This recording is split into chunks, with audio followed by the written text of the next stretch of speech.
सनातन उत्सवों पर्व त्योहारों का धर्म है। सनातन धर्म में हर ऋतु, हर मौसम, हर मास दिवस का अपना त्योहारी महत्व है। कार्तिक का महीना सनातन में अत्यंत पवित्र और उत्सव धर्मी माना जाता है। कार्तिक में दिवाली बीत जाने के बाद भी त्योहारों का पावन सिलसिला जारी रहता है। दिवाली के अगले दिन गोवर्धन पूजा और अन्नकूट का त्योहार आता है। उसके बाद भाई दूज का त्योहार और कार्तिक मास की पूर्णिमा को देव दीपावली मनाई जाती है। साफ है कि दिवाली बीत जाने के एक पखवाड़े बाद तक उत्सव उमंग का सिलसिला थमता नहीं है। इस खास रिपोर्ट में देखिए दिवाली के बाद मनाए जाने वाले त्योहारों का धार्मिक, पौराणिक और आध्यात्मिक महत्व।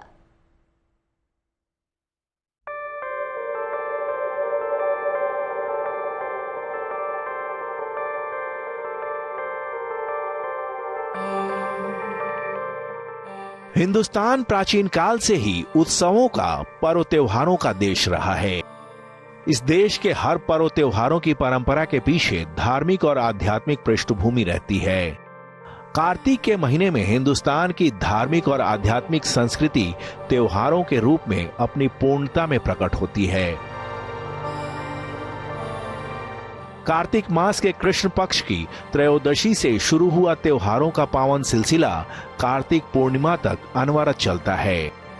यानी दिवाली बीत जाने के बाद भी एक पखवाड़े तक त्योहारों का उत्सव उमंग फिजा में पूरी रवानी के साथ तैरता रहता है। दिवाली के अगले दिन कार्तिक शुक्ल प्रतिपदा को गोवर्धन पूजा और अन्नकूट का उत्सव मनाया जाता है। पौराणिक मान्यताओं के मुताबिक गोवर्धन पूजा की शुरुआत द्वापर युग में हुई थी। मान्यता है कि द्वापर से पहले कार्तिक शुक्ल प्रतिपदा को सिर्फ अन्नकूट उत्सव मनाया जाता था, जिसमें देवताओं के राजा इंद्र को 56 भोग अर्पित कर उन्हें प्रसन्न करने की कोशिश की जाती थी। लेकिन कृष्णावतार के बाद जब इंद्र ने बारिश के प्रकोप से ब्रज में प्रलय लाने की कोशिश की तो भगवान ने अपनी उंगली पर गोवर्धन पर्वत उठाकर ब्रजवासियों को इंद्र के प्रकोप से बचा लिया।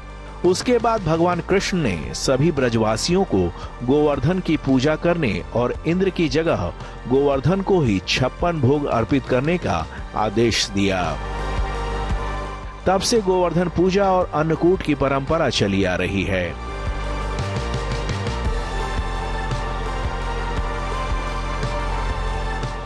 कार्तिक मास के शुक्ल पक्ष की द्वितीया को उत्तर भारत में मनाया जाने वाला भाई दूज का त्योहार भाई बहन के पवित्र रिश्ते की अनूठी मिसाल है। चूंकि ये त्योहार यमलोक के स्वामी यमराज से जुड़ा हुआ है, इसलिए इसे यम द्वितीया भी कहते हैं। भाई दूज के मौके पर यम और उनकी बहन यमुना की कथा सुनने का महात्म्य है। मान्यता है कि जो लोग भाई दूज के मौके पर यमुना में स्नान करते हैं, उन्हें यमलोक में यातनाएं नहीं दी जाती। उत्तर भारत में बहनें इस दिन अपने भाई को तिलक लगाकर उनकी आरती करती हैं और उसके बाद उन्हें अपने हाथ से बनाया हुआ भोजन प्रसाद पवाती हैं।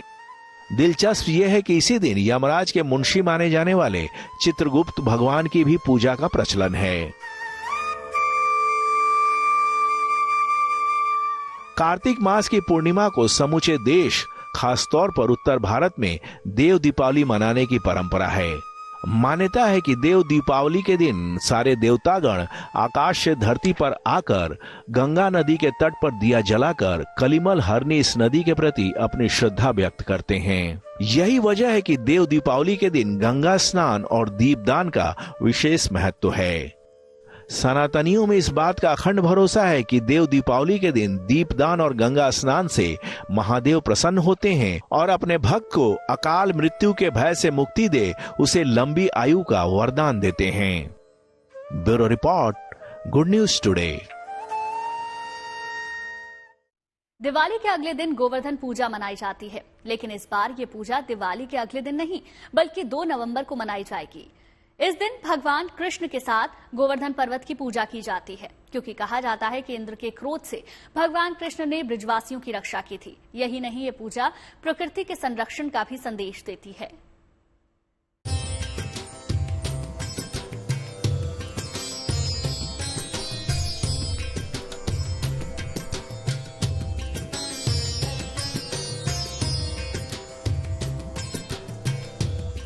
भारत की संस्कृति परंपरा और विरासत में प्रकृति को भरपूर सम्मान दिया गया है। इसीलिए सनातन धर्म के त्योहारों में प्रकृति की पूजा का भी रिवाज रहा है। अनंत काल से चली आ रही परंपराओं के मुताबिक ही त्योहारों में भगवान स्वरूपी प्रकृति की ही पूजा की जाती रही है। हम बात कर रहे हैं गोवर्धन पूजा की। गोवर्धन पूजा में भी प्रकृति पूजा का संदेश छिपा है, क्योंकि कहते हैं कि भगवान कृष्ण के कहने पर ही गोवर्धन पर्वत की पूजा की गई थी। सामान्य रूप से अगर कहा जाए तो इस दिन घर के मुख्य द्वार पर गाय के गोबर से गोवर्धन पर्वत की आकृति बनाकर भगवान श्री कृष्ण की पूजा की जाती है। गाय के गोबर से इसलिए क्योंकि पुराणों में इसे पवित्र माना जाता है। ग्रंथों में बताया गया है कि गाय के गोबर में भी लक्ष्मी का निवास होता है, इसीलिए सुख और समृद्धि के लिए भी गोवर्धन पूजा करने की परंपरा है। इस दिन गायों की सेवा का अपना महत्व माना गया है। गोवर्धन पूजा कुछ जगहों पर सुबह में की जाती है, तो कहीं इस पूजा के लिए प्रदोष काल को शुभ माना गया है। देखिए, गोवर्धन पूजा जो है वो मुख्यतः 2 कारणों से मनाई जाती है। हम सब कथा जानते हैं कि भगवान कृष्ण ने गोवर्धन पर्वत को धारण किया था अपनी कनिष्ठिका अंगुली पर और ब्रजवासियों की रक्षा की थी। अगर इसको हम सामाजिक रूप से देखें तो गोवर्धन पर्वत समाज का आधार है। इस हिसाब से हम प्रकृति की पूजा करते हैं और गोवर्धन का दूसरा मतलब होता है गायों के वंश का विस्तार। तो गोवर्धन पूजा पर गायों की पूजा भी की जाती है। प्रकृति के आधार के रूप में पर्वत की और समाज के आधार के रूप में गोवर्धन पर गायों की पूजा की जाती है। ये पर्व दिवाली के अगले दिन मनाया जाता है और खासकर ये पर्व उत्तर और मध्य भारत में गोवर्धन पूजा करने का प्रचलन है। पौराणिक कथा के अनुसार कार्तिक माह के शुक्ल पक्ष की प्रतिपदा तिथि पर भगवान श्री कृष्ण ने इंद्रदेव का घमंड तोड़ा था। जगत के पालनहार भगवान श्री कृष्ण ने इंद्र के क्रोध से ब्रजवासियों के बचाव के लिए अपनी तर्जनी उंगली पर गोवर्धन पर्वत उठा लिया था। इसके बाद सभी ब्रजवासी अपने जानवरों को लेकर पर्वत के नीचे आ गए, जिससे उनका इंद्रदेव के क्रोध से बचाव हुआ। इसके बाद ब्रजवासियों ने भगवान श्री कृष्ण की पूजा की और भोग अर्पित किए। तभी से हर साल कार्तिक माह के शुक्ल पक्ष की प्रतिपदा तिथि पर गोवर्धन पूजा का त्योहार मनाया जाता है। पंचांग के अनुसार इस बार गोवर्धन पूजा 2 नवंबर को मनाई जाएगी। कार्तिक महीने की शुक्ल पक्ष की प्रतिपदा तिथि का आरंभ 1 नवंबर को शाम 6:16 से हो रहा है और इसका समापन 2 नवंबर को 8:21 पर होगा। ऐसे में गोवर्धन पूजा का त्योहार 2 नवंबर को मनाया जाएगा। गोवर्धन पूजा जो है वो मुख्यतः की जाती है कार्तिक शुक्ल पक्ष की प्रतिपदा तिथि को और ये इसका डिसीजन होता है उदया तिथि के हिसाब से। और ये दिन की पूजा है, यानी दिन में प्रतिपदा होनी चाहिए। तो इस आधार पर 2 नवंबर को गोवर्धन पूजा का पर्व मनाया जाएगा। अगर इस दिन पूजा के शुभ मुहूर्त की बात करें तो पहला मुहूर्त सुबह 6:34 से 8:46 तक है। अगर विजय मुहूर्त की बात करें तो दोपहर 2:09 से लेकर 2:56 तक है। संध्या काल मुहूर्त दोपहर 3:23 से 5:35 तक है। गोधूली मुहूर्त में पूजा शाम 6:05 से लेकर 6:30 तक होगी। यही नहीं, इस बार गोवर्धन पूजा में त्रिपुष्कर योग भी लग रहा है, जो रात्रि 8:21 से 3 नवंबर को सुबह 5:58 तक रहेगा। गोवर्धन पूजा में गोवर्धन पर्वत और भगवान श्री कृष्ण की पूजा अर्चना की जाती है। तो चलिए आपको बताते हैं पूजा की विधि। सूर्योदय से पहले उठकर स्नान करें। घर के आंगन में गाय के गोबर से गोवर्धन पर्वत बनाएं। ध्यान रहे गोवर्धन का मुंह पश्चिम दिशा में हो। गोवर्धन पर्वत को रंग बिरंगे फूलों से सजाएं। इस पर्वत के बीच में या पास में भगवान श्री कृष्ण की मूर्ति रख दें। भगवान गोवर्धन की नाभि की जगह मिट्टी का दीपक रखें। अब गोवर्धन पर्वत और श्री कृष्ण की पूजा करें। भगवान के आगे दीप प्रज्वलित करें। भगवान को फल, फूल, मिष्ठान आदि अर्पित करें और मंत्र का जाप करें। गोवर्धन धराधार गोकुल त्राणकारक विष्णु बाहु कृतुक्षाय गवा कोटि प्रभा भव। देवराज इंद्र, वरुण, अग्नि और राजा बलि की पूजा करें। पूजा के बाद कथा सुनें। इस दौरान कढ़ी और अन्नकूट चावल का भोग जरूर लगाएं। इस दिन गाय, बैल और भगवान विश्वकर्मा की पूजा भी की जाती है। पूजा करने के बाद घर में बनाए गए गोवर्धन पर्वत की 7 परिक्रमा करें। आखिर में भगवान की आरती करें और प्रसाद का वितरण करें। धार्मिक मान्यता है कि भगवान श्री कृष्ण और गोवर्धन पर्वत की पूरे विधि विधान से पूजा करने पर साधक के सुख समृद्धि में वृद्धि होती है, साथ ही जीवन में सफलता मिलती है। गोवर्धन पूजा में दान का भी अलग महत्व है। अब आपको बताते हैं अन्नकूट के बारे में, क्योंकि कई जगहों पर इस पर्व को अन्नकूट के नाम से मनाया जाता है। अन्नकूट पर्व में भगवान को नए अनाज के पकवान से भोग लगाया जाता है। यही नहीं, भगवान के निमित्त 56 भोग बनाए जाते हैं। इस दिन बनने वाले अन्नकूट में कई तरह की सब्जियां, कड़ी चावल, खीर, मिठाइयां, रबड़ी, पेड़े, पुआ, माखन, मिश्री, पूरी आदि तरह तरह के पकवान बनाए जाते हैं और श्री कृष्ण को भोग के रूप में अर्पित किया जाता है। कहते हैं कि अन्नकूट महोत्सव मनाने से मनुष्य को लंबी आयु और आरोग्य का वरदान मिलता है। अन्नकूट महोत्सव इसलिए मनाया जाता है क्योंकि इस दिन नए अनाज के उपयोग की शुरुआत भगवान को भोग लगाकर की जाती है और इस दिन गाय, बैल आदि पशुओं को स्नान करा के धूप, चंदन और फूल माला पहनाकर उनकी पूजा की जाती है और गौ माता को मिठाई खिलाकर उनकी आरती उतारते हैं। इसके बाद परिक्रमा की जाती है।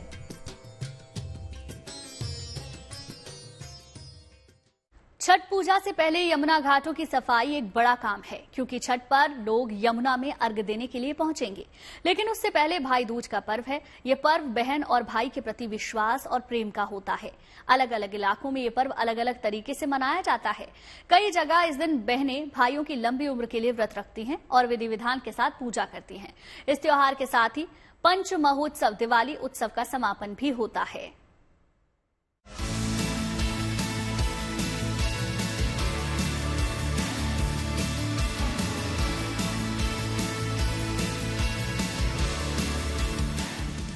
भाई बहन का त्योहार, प्रेम और विश्वास का पर्व भाई दूज।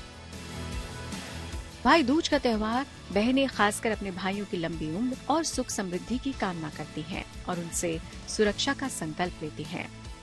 आमतौर पर दिवाली के दूसरे दिन भाई दूज का त्योहार मनाया जाता है, लेकिन इस बार हिंदू पंचांग के अनुसार भाई दूज की तिथि का आरंभ 2 नवंबर शाम 8:21 पर हो रहा है और तिथि का समापन 3 नवंबर रात 10:05 पर होगा। इसीलिए उदया तिथि के अनुसार भाई दूज का पर्व रविवार 3 नवंबर को मनाया जाएगा। इस दिन सुबह में 11:39 तक सौभाग्य योग रहेगा। इसके बाद शोभन योग शुरू होगा। इसीलिए भाई दूज के दिन पूजा के लिए सबसे उत्तम मुहूर्त सुबह 11:45 तक रहेगा। इस समय के दौरान बहनों को अपने भाइयों का तिलक करके उन्हें मिठाइयाँ खिलानी चाहिए और उपहार भी देना चाहिए। कहा तो ये भी जाता है कि इस दिन भाइयों को बहनों के यहाँ ही भोजन करना चाहिए और बहन को अच्छे उपहार देने चाहिए। ये एक ऐसा अवसर है जब परिवार के सभी सदस्य एक साथ मिलकर खुशियाँ मनाते हैं और अपने रिश्तों को मजबूत करते हैं। भाई दूज के पर्व के पीछे यमराज और यमुना की कहानी आती है कि यमुना यमराज की बहन है और एक बार यमराज यमुना से मिलने गए। यमुना उन्हें देखकर बहुत प्रसन्न हुई, अपने हाथों से बना के उन्हें भोजन खिलाया और यमराज का तिलक किया। यमराज ने वरदान दिया यमुना को कि आज के दिन जो कोई भी भाई अपनी बहन के घर जा कर के बहन के हाथों से बना हुआ भोजन ग्रहण करेगा, बहन से तिलक करवाएगा, उसको अकाल मृत्यु का भय नहीं रहेगा। तब से कार्तिक शुक्ल द्वितीया तिथि को भैया दूज का पर्व मनाया जाता है और इस बार भैया दूज का पर्व 3 नवंबर को मनाया जाएगा। भैया दूज को भाऊ बीज, भाद्र द्वितीया, भाई द्वितीया और भाद्र द्वितीया के नाम से भी जाना जाता है। तो चलिए इस दिन से जुड़ी खास बातों को जानते हैं। भाई दूज के दिन भाई को बहन के घर जाना चाहिए और बहन को तिलक लगाकर भाई को खाना खिलाकर स्वागत करना चाहिए। ऐसा करने से दोनों के जीवन में खुशहाली बनी रहती है। भैया दूज के दिन बहनों को यमराज के नाम से चौमुखी दीपक जलाकर घर के बाहर रखना चाहिए। इससे भाई की आयु बढ़ती है। भैया दूज के दिन किसी गरीब या जरूरतमंद को खाना खिलाना चाहिए। ऐसा करने से भाई की आयु बढ़ती है और घर में खुशहाली आती है। भाई दूज पर पूजा करने के लिए सबसे पहले आटा से चौक बनाएं। इसके बाद भाई को इस चौक पर पूर्व की ओर मुंह करके बिठाएं और भाई के सिर पर फूल, पान, सुपारी और पैसा रखकर माथे पर तिलक करें। इसके बाद तिलक लगाने के बाद भाई के हाथों में कलावा बांधें और हमेशा रक्षा करने का संकल्प लें। इससे भाई बहन का प्यार बरकरार रहता है। भाई बहन के इस पर्व को मनाने के पीछे एक पौराणिक कथा भी प्रचलित है। शास्त्रों के अनुसार भगवान सूर्य और संज्ञा की 2 संतानें पुत्र यमराज और पुत्री यमुना थी।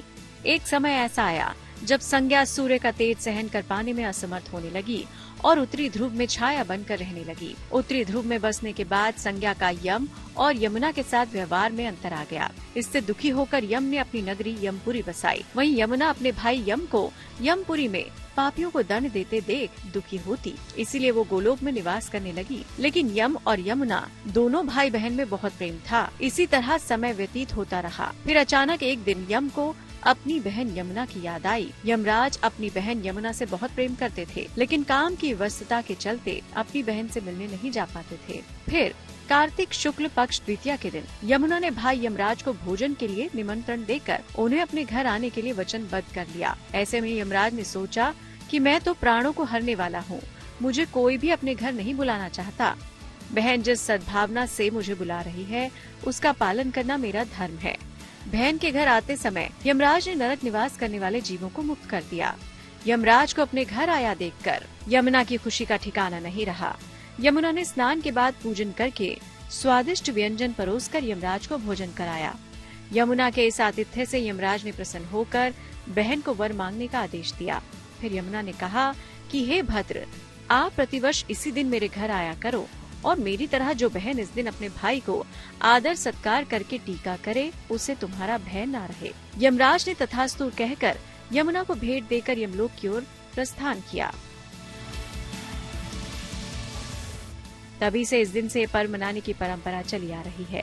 इसी कारण ऐसी मान्यता है कि भाई दूज के दिन यमराज और यमुना का पूजन भी जरूर करना चाहिए। Bureau report, good news today. भाई दूज के दिन ही चित्रगुप्त पूजा का भी आयोजन किया जाता है। इस पूजा को आमतौर पर व्यापारी वर्ग और कायस्थ समाज के लोग करते हैं। इस पूजा में भगवान चित्रगुप्त की पूजा की जाती है। चित्रगुप्त जी को मनुष्यों के कर्मों का लेखा जोखा रखने वाला माना जाता है। ऐसी मान्यता है कि भगवान चित्रगुप्त भगवान की पूजा करने से करियर और कारोबार में तरक्की होती है और जीवन में उन्नति का वरदान मिलता है।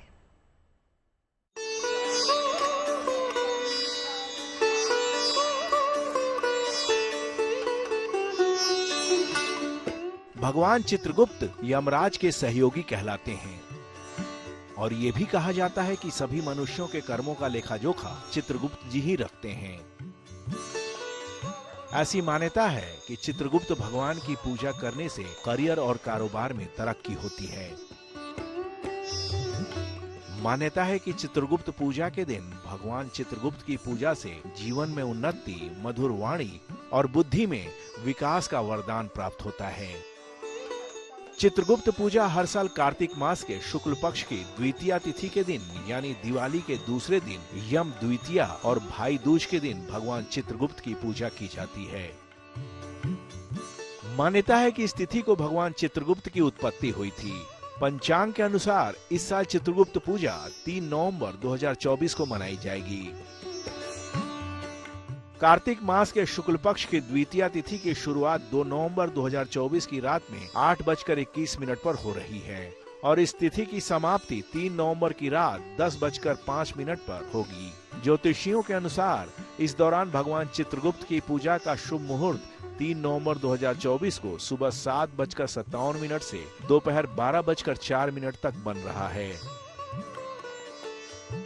मान्यता है कि भगवान चित्रगुप्त का जन्म सृष्टि के रचयिता भगवान ब्रह्मा के शरीर से कार्तिक शुक्ल पक्ष की द्वितीया तिथि को हुआ था। चूंकि ये भगवान ब्रह्मा के शरीर यानी काया से पैदा हुए थे, इसलिए उनका एक नाम कायस्थ भी है और पृथ्वी पर उन्हें चित्रगुप्त के नाम से जाना जाता है। उन्हें हमेशा कलम और दवात लिए हुए दिखाया जाता है। कायस्थ समुदाय का मानना है कि वे चित्रगुप्त के वंशज यानी चित्रांश हैं। चित्रगुप्त पूजा वाले दिन व्यापारी समुदाय और कायस्थ समाज में कलम दवात, खाता बही, नोटबुक और कागज की पूजा की जाती है। कारोबारियों के लिए इस दिन का विशेष महत्व होता है। इस दिन नई किताबों पर श्री लिखकर काम की शुरुआत की जाती है। संपूर्ण आय व्यय का हिसाब लिखकर भगवान को समर्पित किया जाता है। इसीलिए इसे कलम दवात पूजा भी कहते हैं। मान्यता है कि इससे व्यापार में तरक्की होती है।